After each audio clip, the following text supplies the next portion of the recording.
Now that we've caused a distraction, this guard begins to investigate. We can take that to our advantage and take him out.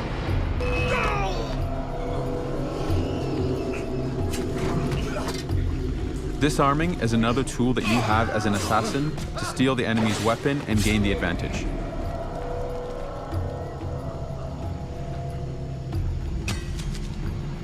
Being a great assassin makes you a better pirate. Once you learn and master the tools you have in your hands, you'll be able to stealth through almost any situation. Everyone has this picturesque vision of what the Caribbean is.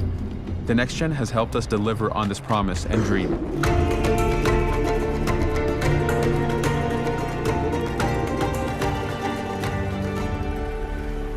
Now that we've finally reached Havana, one of our 3 major cities, along with Kingston and the pirate haven Nassau, each city has a unique flavor and feel. Havana is a Spanish-styled city. It was built as an homage to the cities from AC2. We love the roof running and the verticality of those cities, so Havana was built with that in mind. Cities are great places to find a lot of activities, shops, and ways of making money. We'll earn money by doing this contract and taking out a local Templar. This is a side activity and not one of the main assassinations. We have many of these, and it's a great way to earn cash. Climbing and free running is very important to the brand, as you can see. Havana has been built with this in mind. Lots of ways of getting on roofs and finding access to hidden areas.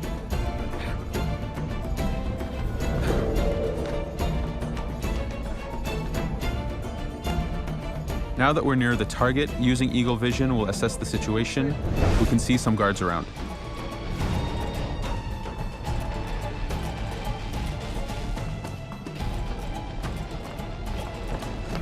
With these contracts, we can earn more money if we remain undetected. So let's take out the possible threats before going after our target.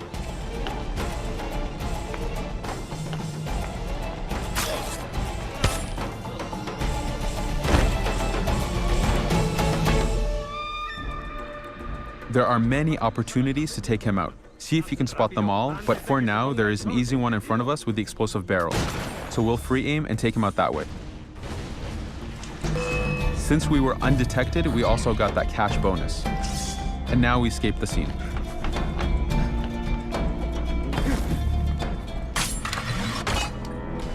Now that we've escaped, we'll take a look at our map of Havana.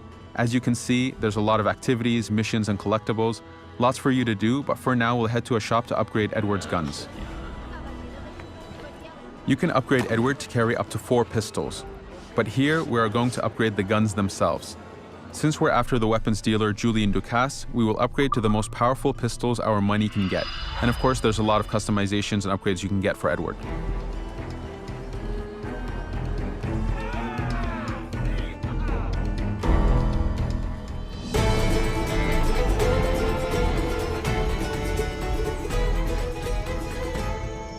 So we've left Havana and reached our target's hideout. Here we can see that Ducasse is on that man of war off in the distance, so we'll have to go through this jungle to get to him. Jungles are places where we really push the immersion and the feel. With Next Gen, we're able to have a lot more physics on the plants, translucency through the foliage, better lighting, and much more dense environment. Now that we've reached the village where Ducasse's ship is docked, we want to remain undetected so that we can reach him.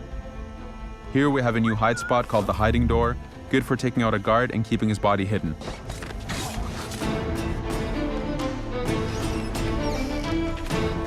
You are a true assassin when height is in your favor. In every location, we've made access to rooftops easy. This, along with strong stealth rules and mechanics, are what fans have been looking for. We're showing off a new weapon, the blowpipe. Using berserk darts, you're able to manipulate and control the AI to attack his own allies, even animals, and Edward himself if the player is not careful.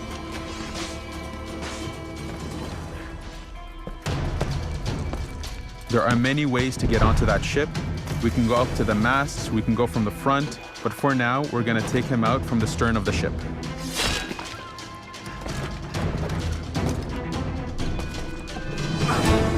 Now that we've reached Ducasse without alerting him, let's use our newly upgraded pistols to take out some of his guards, and finally a headshot to take him out. Here, we're gonna start with Edward. After completing a few missions, he's met up with the assassins, but he's not yet bought into the creed. So he still has this selfish need for fame and fortune. Edward is one of the most unique characters we've created for the Assassin's Creed universe. He is a man who is still trying to figure out who he is in life and what he wants to get out of it. At this point in the story, he still wants that fame, so one way to get it is to complete these assassination contracts. This is a way to make money and to gain a bit of notoriety. So here we go. We have 2 targets to take out, 2 Templar brothers. So we're gonna accept the contract, and the world map is gonna show us where this contract takes place. So we see here that the contract is actually very close to us. It starts in the village we're in, but as we zoom out, we want to show you the world that we have. Many locations, over 50 locations, centered by Cuba, the Bahamas, and Florida up north. This is a massive world. There's a lot to find and do in this Caribbean Sea. But now we'll get back to the Fisherman Village and go after our targets. The Fisherman Village, it's one type of location in this world. It's really here as a convenience to the player. This is where you can start missions, where you can shop to upgrade Edward and the Jackdaw itself. It's really about the mood and the ambiance of the Caribbean Sea. In the distance, we have a tavern that we're approaching. Taverns are places where you can hire crew, play mini games, drink if you wish. But for now, we're going to focus on the targets and take them out.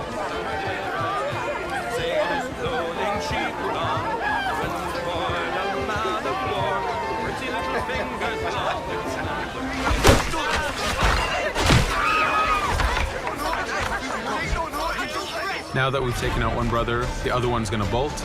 Just like classic ACs, we can chase him down and take him out that way, but there's many ways to complete this contract. We can use the new free aim system to shoot him this way, to eliminate him that way. We can jump onto the ship and take him out with his crew, but instead we're going to let him escape into the sea and follow him with the Jackdaw. This is your ship. This is the second main character of the game. You're going to have to customize and upgrade the ship as you go on this journey with Edward.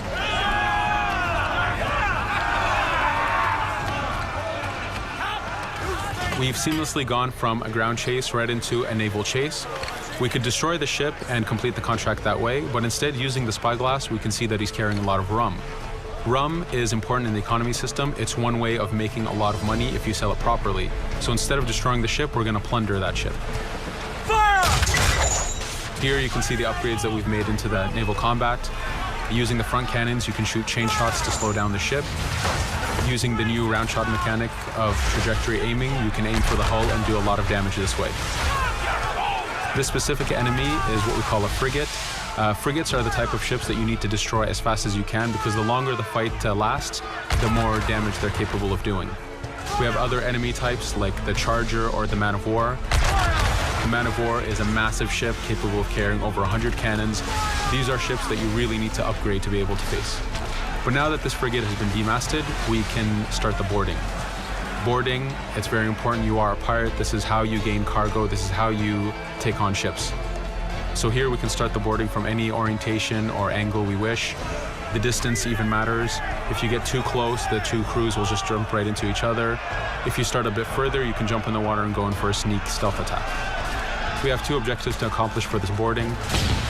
We can take out the captain, and we need to take out some of his crew. So using the swivel gun, we will efficiently take out a lot of the crew. And now we'll go for the captain using Edward's navigation abilities. Here, again, using the new free aim system, we have a dangerous enemy on the other side taking out our crew. We can easily take him out with a headshot. So what we see here is that 2 ships have come together to create this 3D environment where, using your assassin abilities to navigate, to be stealthy, you can take the advantage and get the kill by surprise.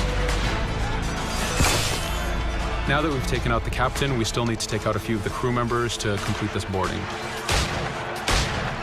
Now that we've plundered the ship, we're going to gain that rum that we saw earlier, but we're also going to gain ammo and crew members and some gold. With every boarding, there's 3 options that you can do with that ship. You can gain crew members, you can send the ship to your fleet if you wish, or you can salvage a ship to repair the Jackdaw if you took too much damage in the fight. In this case, since we did well, we're going to send the ship to our fleet. Now that we're back in the Caribbean Sea, we needed to make sure that every minute something is being advertised to the player, something new for the player to do. In this case, we have this uncharted location. These are what we call playas. We have over 75 of these in the Caribbean world. Every playa has something very important for the player to find, something that will help in upgrading Edward or the Jackdaw. So it's in your advantage to explore these locations.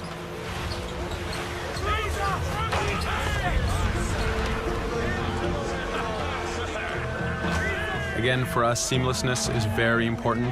We needed to be able to explore this Caribbean world without having too much interruption in the action. So being able to just let go of the wheel anywhere we want, jump into the water, and swim over to that location. This is very important for the mood and the immersiveness of this Caribbean open world. Here, as we get on the playa, in the distance we can see that there's a faction battle, but closer to us we can see that there's this poor drunken sailor who's passed away. But being a pirate, of course, we're going to loot his body and see what he has for us.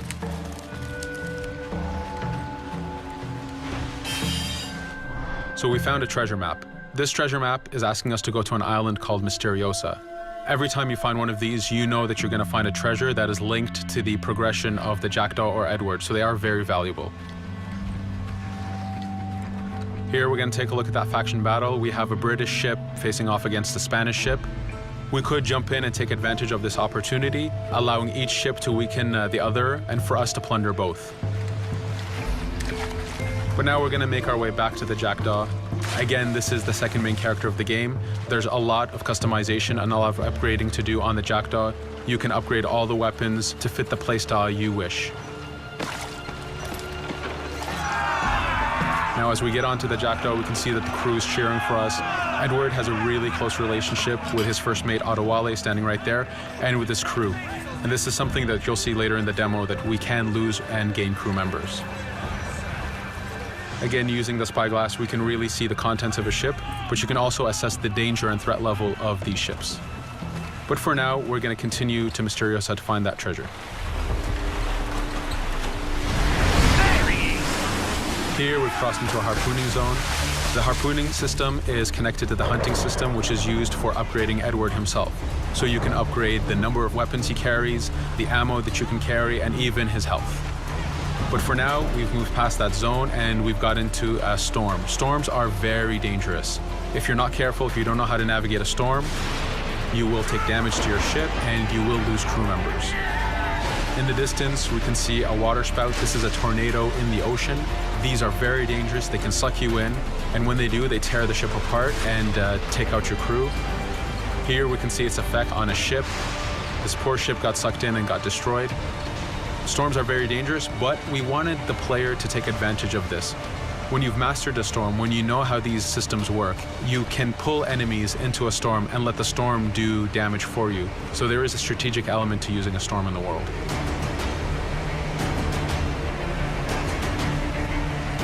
Here we can see that the storm is dying down a bit, but there's still this torrential downpour. It was very important for us to get the real mood of and atmosphere of the Caribbean in the weather cycles and in the daytime cycles.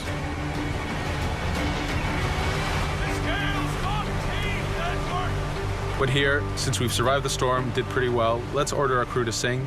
Sea shanties are a part of this game. It's a collectible that you can find in the world. So the more you find, the bigger playlist you have for your crew. But for now, we've made it to Misteriosa. So again, we're going to seamlessly get off our ship and explore this location. Misteriosa is a Mayan ruin. Mayan ruins are heavy with stealth and navigation capacities. There's a lot of treasures and hidden discoveries to be found in these locations.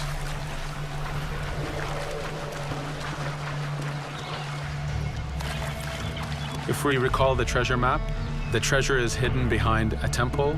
So just by quickly looking around, we can see that temple looks about right. So that's our objective. We'll head there. As we go this way, we can see there's a lot of guards on the beach. We could go in and fight them if we wish to, but to show off that this is a mini open world, we're going to try to find a different route to get to our objective. Here, we've seen a guard. We don't want to alert him, and we don't want to alert the guards on the beach, so we're going to use our stealth ability to take him out silently.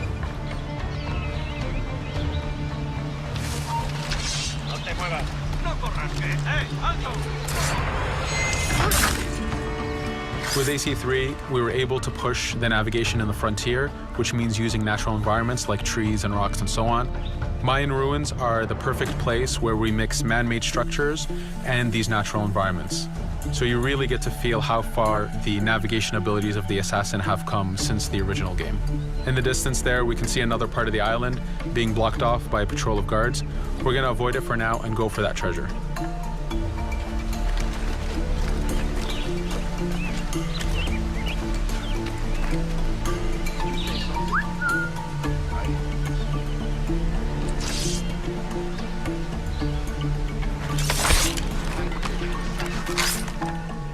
It's important for us to be able to give the players new tools, specifically for stealth. In this case, we have the blowpipe. Using the berserk darts, you make your enemies go crazy. Effectively, this means that they'll attack anything and everything in sight, including their own friends, animals, or Edward if he was in the way. So you do have to be careful with how you use it. But now that we've caused a distraction, if we happen to fall down there, at least there's already a bit of damage done for us. But using our navigation skills, we're able to get past that area without any trouble. There in the distance, you can see the jackdaw placed exactly where you left it when you got onto this location. It's really important for us to show the beauty